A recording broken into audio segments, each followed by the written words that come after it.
എൻ്റെ അടുത്ത് ഒരു 23 വയസ്സുള്ള ഒരു ഇരുനിറമുള്ള വളരെ സുന്ദരിയായ ഒരു പെൺകുട്ടി ഒരിക്കൽ കൗൺസിലിങ്ങിന് വന്നപ്പോൾ പറഞ്ഞത് അവർക്ക് ഒരു പുരുഷ ലിംഗം കണ്ടു കഴിഞ്ഞാൽ അവർക്ക് ഛർദ്ദിക്കാൻ വരുമെന്നുള്ളത്.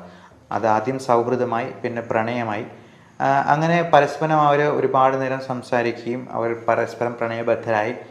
ഇദ്ദേഹം തൻ്റെ ഭാര്യയായിട്ട് അവരെ അംഗീകരിക്കുക പോലും ചെയ്തു. അവരുടെ പ്രൊഫൈൽ പിക്ചർ വളരെ സൗന്ദര്യമുള്ള ഒരു യുവതിയുടെ ആയിരിക്കും.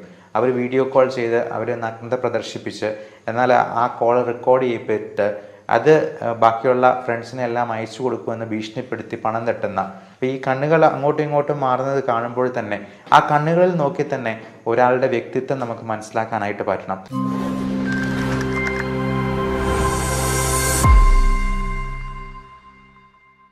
നമസ്കാരം, ഞാൻ doctor Bibin Jose, consultant pulmonologist and PhD scholar in neuro psychiatry. Honey trapping നമ്മൾ പലരിലും ഒന്ന് കേട്ട് മറന്നിട്ടുള്ള ഒരു ടേമാണ്. പല യുവജനങ്ങൾക്കും ഇതെന്താണെന്നറിയാം, എന്നാൽ പ്രായമായ പലർക്കും ഇതെന്താണെന്ന് പോലും അറിയില്ല. അതുപോലെ വൈഫ് സ്വാപ്പിംഗ് എന്ന് പറഞ്ഞാൽ എന്താണ്? അത് ഈയിടെ നമ്മുടെ മലയാള നാട്ടിൽ പോലും ഒരു വാർത്തയായത് ഞെട്ടിപ്പിച്ചൊരു സംഭവമായിരുന്നു. പങ്കാളികളെ പരസ്പരം വെച്ച് മാറുക, അതിനുവേണ്ടി പ്രത്യേകം ടെലിഗ്രാം ഗ്രൂപ്പുകളും വാട്സപ്പ് ഗ്രൂപ്പുകളും ഒക്കെ ഉണ്ടാക്കുക. നമ്മുടെ നാട്ടിലൊക്കെ ഇങ്ങനെയൊക്കെ സംഭവിക്കുമോ? നമ്മുടെ സംസ്കാരം ഇത്ര രീതിയിൽ മാറിപ്പോയോ എന്നൊക്കെ ഒരു പക്ഷേ നമ്മൾ ആലോചിച്ചു പോയേക്കാം. പലർക്കും തങ്ങളുടെ ജീവിതത്തിലുണ്ടാകുന്ന ദാമ്പത്യ പ്രശ്നങ്ങളും മാനസികമായിട്ടുള്ള പ്രശ്നങ്ങളും ഒന്നും ചർച്ച ചെയ്യാനായിട്ടുള്ളൊരു പ്ലാറ്റ്ഫോം ഇല്ല. ഡോക്ടർമാർക്കും രോഗികൾക്കും ഇതിനെക്കുറിച്ച് തുറന്ന് സംവദിക്കാനായിട്ട് മടിയാണ്, പേടിയാണ്, ചമ്മലാണ് എന്നൊക്കെ ഉള്ളതുകൊണ്ട് ഇതുപോലുള്ള ലൈംഗിക വൈകൃതങ്ങളും ഇതുമൂലമുണ്ടാകുന്ന പ്രശ്നങ്ങളും നമ്മുടെ സമൂഹത്തെ ആകെ ഗ്രസിച്ചു നിൽക്കുകയാണോ എന്ന് സംശയിച്ചു തോന്നും. ഞാൻ ഇപ്പോൾ ഷെയർ ചെയ്യാൻ ഉദ്ദേശിക്കുന്നത് ഒരു വളരെ റിച്ചായിട്ടുള്ള ഒരു ബിസിനസ്സുകാരനെ ഹണി ട്രാപ്പ് ചെയ്യ ഒരു കഥയാണ്. ഭാര്യ മരിച്ചുപോയ അദ്ദേഹത്തിന് ഏകദേശം 41 വയസ്സ് പ്രായമുണ്ട്. 2 മക്കളും ഉണ്ടായിരുന്നു.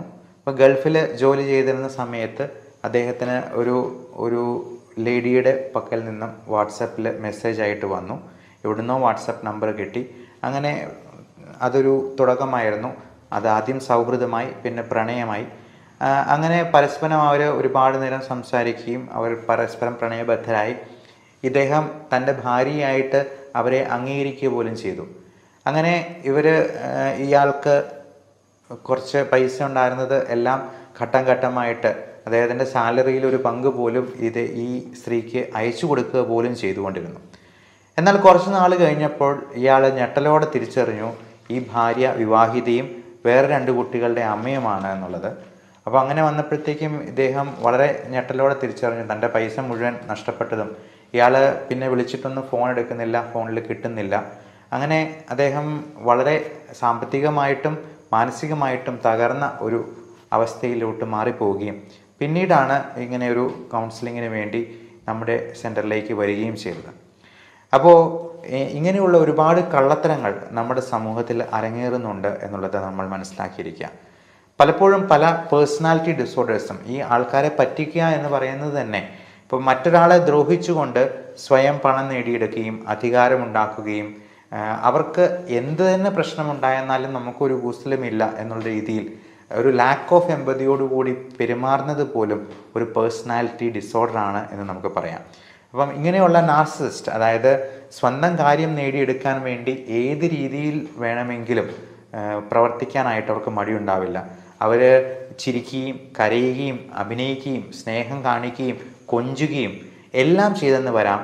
പക്ഷേ ഇവരെ ഒരു തരത്തിലും നമുക്ക് വിശ്വാസത്തിലെടുക്കാൻ കഴിയില്ല എന്ന് ഇപ്പോൾ ഒരു ഘട്ടത്തിൽ നമ്മൾ തിരിച്ചറിയുമ്പോഴേക്കും അവർ തന്നെ പറയും, അത് പൊട്ടന്മാരെ അങ്ങനെ പറ്റിക്കും, ഞാനങ്ങനെ പറഞ്ഞു എന്ന് കരുതി നിങ്ങൾ ഇതിനെ എനിക്ക് പണം അയച്ചു തന്നത്, നിങ്ങൾ പൊട്ടനായിരുന്നു, അതുകൊണ്ട് നിങ്ങൾക്ക് നഷ്ടപ്പെട്ടു എന്ന് പറയും. അപ്പോൾ എന്നെ ഒന്ന് പറ്റിക്കണേ എന്ന് പറഞ്ഞുകൊണ്ട് നിങ്ങൾ നടന്നുകൊണ്ട് നിങ്ങളെ പറ്റിക്കും, ബുദ്ധിയുള്ളവർ അത് വിറ്റ് കാശാക്കും എന്നുള്ള രീതിയിൽ അതിനെ പോലും വളരെ ന്യായീകരിക്കുന്ന ഒരു അവസ്ഥ നമ്മൾ കാണാറുണ്ട് പലപ്പോഴും ഇങ്ങനെയുള്ള സൈക്കോളജി റിലേറ്റഡ് പ്രോബ്ലംസ് കൈകാര്യം ചെയ്യുമ്പോൾ. ഇപ്പോൾ മണി ചെയിൻ പോലുള്ള കാര്യങ്ങൾ, മോഷണം, കൊല, ക്വട്ടേഷൻ തുടങ്ങിയ പല കാര്യങ്ങളും നമ്മുടെ സമൂഹത്തിൽ കണ്ടുവരുന്നത് ഇതുപോലെ മറ്റൊരാളെക്കുറിച്ച് ഒരു കരുതലില്ലാത്ത, ഒരു ചിന്തയില്ലാത്ത, ഒരു പേഴ്സണാലിറ്റി ഡിസോർഡേഴ്സിന് ഉടമസ്ഥരായിട്ടുള്ള ആളുകൾ നടത്തുന്ന ഓരോ പ്രശ്നങ്ങൾ കൊണ്ടാണ്. നമുക്കറിയാം, ഈയിടെ തന്നെ ഒരു വൃദ്ധനായ 79 വയസ്സുള്ള ഒരു മനുഷ്യൻ അദ്ദേഹത്തിൻ്റെ മകനെയും കുടുംബത്തെയും 4 പേരെ ചുട്ടുകൊന്നത് ഈയിടെ വാർത്തയായിരുന്നു. അതുപോലെ തന്നെ ചേട്ടൻ അനിയനെ വെടിവെച്ച് കൊന്നതും, അനിയനെയും അമ്മാവനെയും വെടിവെച്ച് കൊന്നതും, അതുപോലെ ചെറിയൊരു പ്രശ്നത്തിന് പോലും തോക്ക് ചൂണ്ടുന്ന, നമ്മുടെ നാട്ടിലൊക്കെ ഇത്രയും തോക്കുകൾ പോലും ഉണ്ട് എന്നുള്ളത് നമ്മളിപ്പോഴായിരിക്കും ഈ വാർത്തയാ കാണുമ്പോഴായിരിക്കും മനസ്സിലാക്കുക. അതുപോലെ കത്തിക്കുത്തും കലാപങ്ങളും പലതരത്തിലുള്ള പ്രശ്നങ്ങളുമൊക്കെ നമ്മൾ നോക്കുമ്പോൾ തോന്നുക, കുടുംബത്തിൽ പോലും ഒരുപാട് പ്രശ്നങ്ങൾ.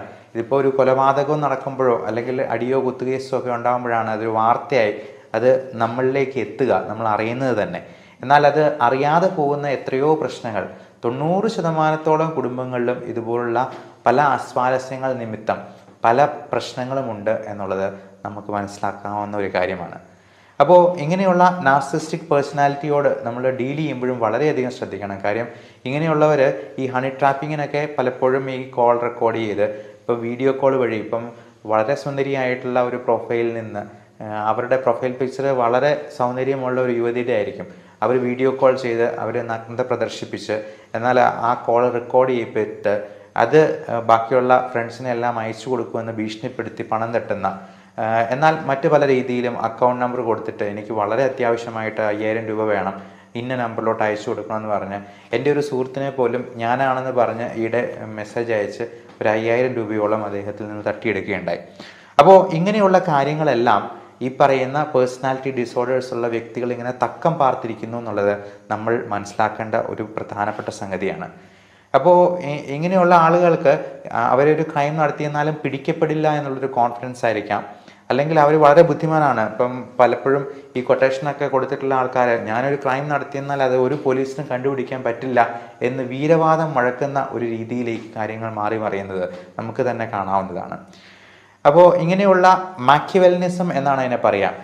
അതായത് ഈ കള്ളത്തരം കാണിക്കുന്ന ഒരു സ്യൂഡോ എമ്പതി കാണിച്ച് അല്ലെങ്കിൽ കള്ളത്തരങ്ങൾ കാണിച്ച് പണം തട്ടാനായിട്ടുള്ള ഒരു രീതിയിലേക്ക് പല കുറ്റവാളികളും ചിന്തിക്കുന്നുണ്ട് എന്നുള്ളത് എല്ലാ സാധാരണക്കാരായ മനുഷ്യരും അറിയണം എന്നുള്ളത് മനസ്സിലാക്കുക.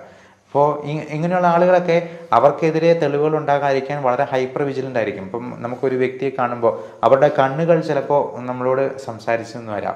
അപ്പോൾ ഈ കണ്ണുകൾ അങ്ങോട്ടും ഇങ്ങോട്ടും മാറുന്നത് കാണുമ്പോൾ തന്നെ ആ കണ്ണുകളിൽ നോക്കി തന്നെ ഒരാളുടെ വ്യക്തിത്വം നമുക്ക് മനസ്സിലാക്കാനായിട്ട് പറ്റണം. അപ്പോൾ ബാക്കിയുള്ളവൻ എന്ത് ചെയ്യുമെന്ന് നോക്കിക്കൊണ്ടായിരിക്കാം ഈ കണ്ണുകൾ പരക്കം പായുന്നത്. അപ്പോൾ ഈ കണ്ണ് പോകുന്ന പോക്ക് പോലും ഇതിൽ നമ്മൾ പ്രത്യേകമായിട്ട് നോട്ട് ചെയ്യേണ്ടതുണ്ട്, ഒരാളുടെ പേഴ്സണാലിറ്റി അസസ്മെൻറ്റിൽ നമ്മൾ മനസ്സിലാക്കേണ്ടതുണ്ട് എന്ന് പ്രത്യേകം ഓർക്കുക. ഇങ്ങനെയുള്ള പ്രശ്നങ്ങൾ ഉണ്ടാവുമ്പോൾ ഇപ്പോൾ പലപ്പോഴും ഈ പേഴ്സണാലിറ്റി ഡിസോർഡേഴ്സ് ഉള്ള ആളുകൾ അത് മറച്ചു വെച്ച് കല്യാണം കഴിക്കാറുണ്ട്. സൈക്കോളജിക്കൽ ഇഷ്യൂസ് ഉള്ളവർ, ബൈപ്പോളാർ മൂഡ് ഡിസോർഡർ ഉള്ളവർക്ക്, അല്ലെങ്കിൽ ഡിപ്രഷൻ, ആങ്സൈറ്റി അങ്ങനത്തെ പ്രശ്നങ്ങളുള്ളവർ, സൂയിസൈഡ് അറ്റംപ്റ്റ്സ് നടത്തിയിട്ടുള്ളവർ, ഇതൊന്നും പുറത്ത് പറയാതെ പങ്കാളിയോട് പോലും ഒന്ന് സൂചിപ്പിക്കാതെ വിവാഹത്തിൽ ഏർപ്പെടുകയും പിന്നീട് ദാമ്പത്യ പ്രശ്നങ്ങളായിട്ട് നമ്മുടെ അടുത്ത് വരുന്നവരുമുണ്ട്. അപ്പോൾ അങ്ങനെയുള്ളവർ ഡോക്ടറിനെ കാണാൻ വരുമ്പോഴും നമുക്ക് ഒരു സർട്ടിഫിക്കറ്റ് കൊടുക്കാനൊക്കെ പലപ്പോഴും പേടിയാണ്.